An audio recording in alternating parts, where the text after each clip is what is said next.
In 1965, the Vietnam War intensified for U.S. forces, focusing heavily on the strategic use of air power to weaken North Vietnam's military capabilities. During this period, American pilots faced enormous risks as they flew bombing missions deep into enemy territory, often encountering heavy anti-aircraft fire. During these missions, the immediate challenge for American pilots was surviving the robust North Vietnamese air defenses, with surface-to-air missiles and anti-aircraft artillery. The pilots' biggest fears were realized when aircraft were shot down, leading to either death or capture by North Vietnamese forces. Those who ejected faced the horrible reality of capture, with immediate fears of torture, prolonged captivity, or death. Upon capture, these POWs were thrust into a hostile environment, where they were often paraded through the streets and subjected to physical violence by both military captors and civilians. This treatment aimed to break their spirit and force them into providing military intelligence and propaganda confessions. Commander Denton, during a staged interview, famously blinked the word torture in Morse code, confirming to U.S. naval intelligence the brutal conditions American POWs faced, despite North Vietnamese claims of humane treatment under the Geneva Convention. The conditions in captivity were dire. American POWs endured appalling conditions, such as isolation, sensory deprivation, beatings, and severe malnutrition. These conditions were intended not only to extract information, but also to break the prisoner's will, using methods that often left lasting physical and psychological scars. Following the initial shock of capture, American POWs were thrust into a relentless and unforgiving sequence of captivity phases that intensified their suffering. Captured often in a wounded state, POWs were swiftly transported through hostile environments to prison camps deep within North Vietnam. Upon reaching camps like the Hanoi Hilton, the environment grew even darker. Here, the long-term captivity set in as they were processed, stripped of personal belongings, and given prison garb. The structured cruelty of their internment began with intense interrogation sessions. These sessions, meant to extract military intelligence, involved both psychological manipulation and physical torture. Prisoners were threatened, starved, and beaten. The isolation phase followed, where POWs were confined to tiny, cramped cells, cut off from the outside world and any human interaction. This isolation was a calculated attempt to break their spirits. If captors discovered a prisoner was already wounded, they exploited this vulnerability mercilessly. They would intentionally aggravate these wounds, using them for inflicting pain as much as possible. For example, if a POW had a broken limb, the guards might twist it or apply pressure, using the injury to cause intense agony. As time wore on, the methods of torture intensified. POWs faced a horrifying array of abuses designed to inflict maximum suffering and elicit compliance or information. Techniques such as the rope trick, where arms were bound tightly behind the back and lifted until dislocation occurred, were common. Prisoners were also shackled in painful positions for days, forced to endure the agony of cramped muscles and joints without relief. One of the most infamous methods was the use of iron leg cuffs, known for causing excruciating pain and leaving permanent damage. Prisoners were left in these cuffs for days, unable to move, their legs swelling and infected wounds festering. Electrical torture was another brutal technique. Wires were attached to sensitive parts of the body, including ears, fingers, and toes, and electric shocks were administered in increasing intensities. This method not only caused severe physical pain, but also mental disorientation and fear. Water torture was also employed, where POWs were forced to lay flat while water was poured over tight cloth over their faces, simulating the sensation of drowning. This method was particularly terrifying and left many prisoners with long-lasting psychological trauma.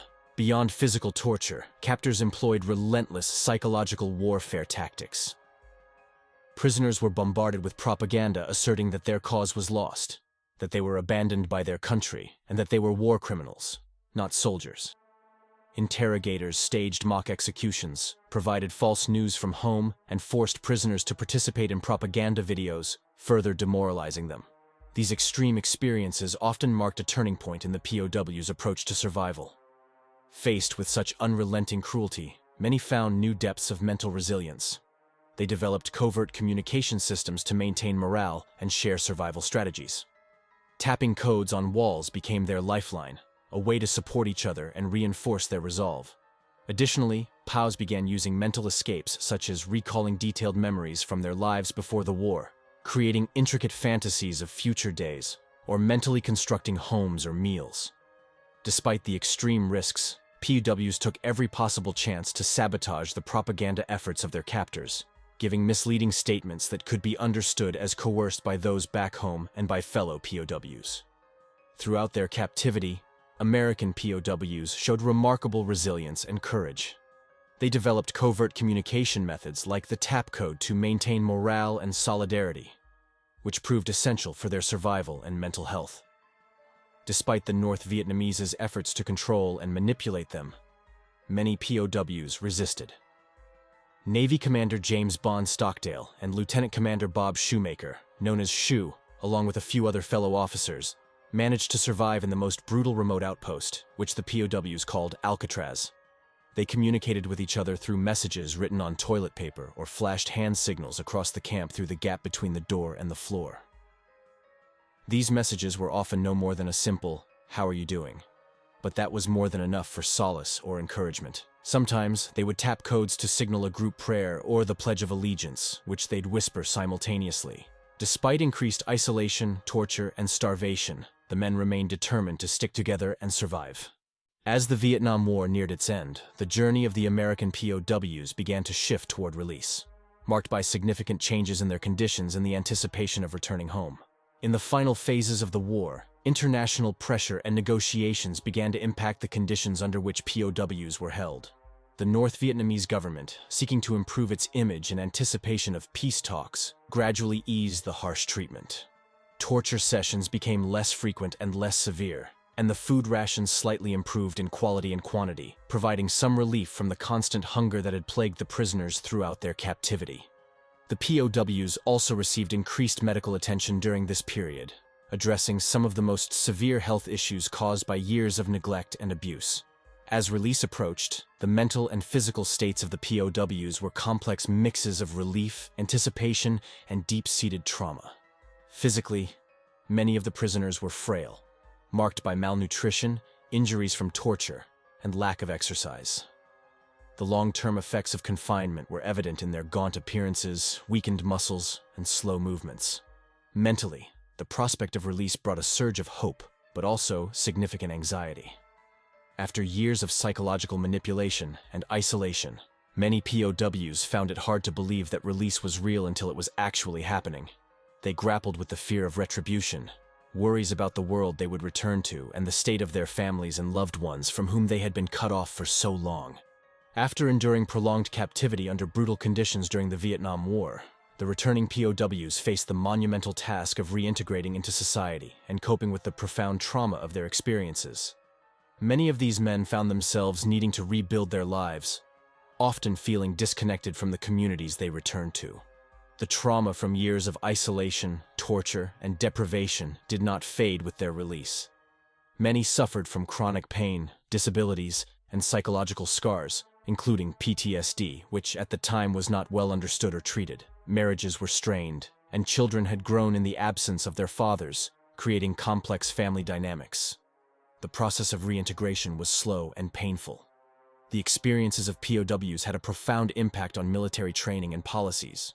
Their survival and resistance under captivity led to significant enhancements in the military's survival, evasion, resistance, and escape training programs, ensuring that future soldiers were better prepared for the possibility of capture. Decades after the Vietnam War, many former POWs continue to face challenges related to their long-term health and mental well-being. However, the support networks for veterans have improved, with better access to healthcare and mental health services that acknowledge and address their specific needs.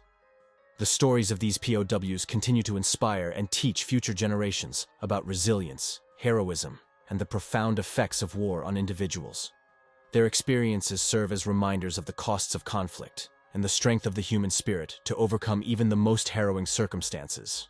These narratives contribute to a deeper understanding of the sacrifices made by those in military service, and show the importance of treating veterans with with the respect and care they deserve long after their service ends.